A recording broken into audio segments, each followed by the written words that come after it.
প্রিয় দর্শক, আজকে আমরা সম্পূর্ণ একটি নতুন ঘড়ি নিয়ে হাজির হয়েছি। চলুন দেখি কত সহজে ঘড়ি বানানো যায়।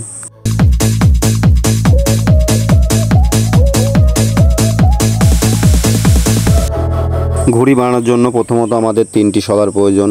মাঝের শলাটা একটু মোটা হবে, মাঝের শলার সাইজ 40 ইঞ্চি এবং পাকনার শলার সাইজ 56 ইঞ্চি। এদিকে দুই দিকেই যাতে সমানভাবে বাগে এদিকে খেয়াল রাখবেন।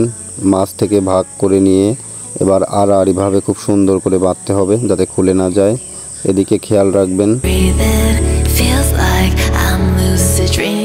এবার ঘড়ির পাকনার শলার মাথায় বেঁধে সুন্দর করে বাগিয়ে নিয়ে বাঁধতে হবে।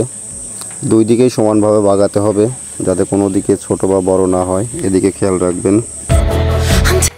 দুই দিকের মাপ সমান করে নিয়ে মাঝের সুতাটা খুব সুন্দর করে বেঁধে দিবেন যাতে সরে না যায়। এবার আরেকটি যে শলা তার মাপ 40 ইঞ্চি, এটা শলার দুই দিকে সুন্দর করে বেঁধে দিতে হবে যাতে ঘড়ি বা না বাগে ওড়ার সময়। এটা না দিলেও ওড়ে ঘড়ি, কিন্তু একটু বাতাস জোরে হলে পরে ঘড়ি বেগে যায়, এজন্য এটা দেওয়াই ভালো। এবার ঘড়ির মাথার শলাতে সুতা বেঁধে ঘড়ির মাথা তৈরি করা হচ্ছে।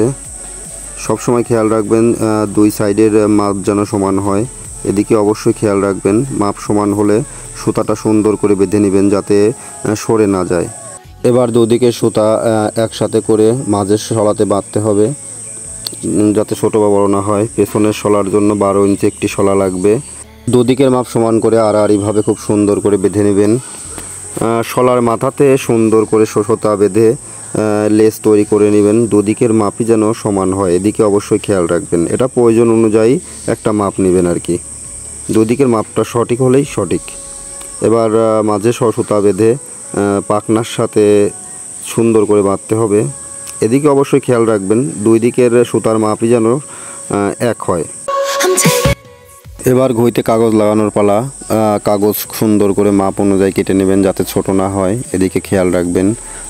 কাগজে সেলাই করা যায়, কিন্তু আমরা সেলাই না করে কয়েলের আগুন ব্যবহার করে লাগিয়েছি। আপনারা সেলাই করবেন, সেলাই করলে ঘড়ি ভালো হয়।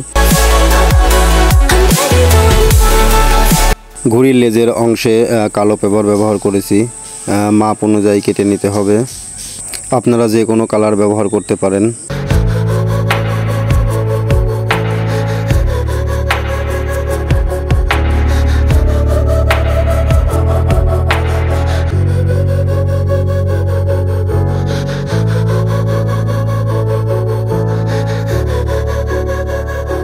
ঘড়ির মাথার অংশেও তাই আমরা কালো পেপার ব্যবহার করেছি, আপনারা যে কোনো কালার ব্যবহার করতে পারেন।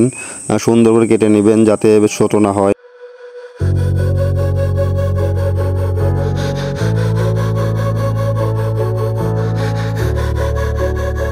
আর ঘড়িতে বুকদড়ি লাগানোর পালা।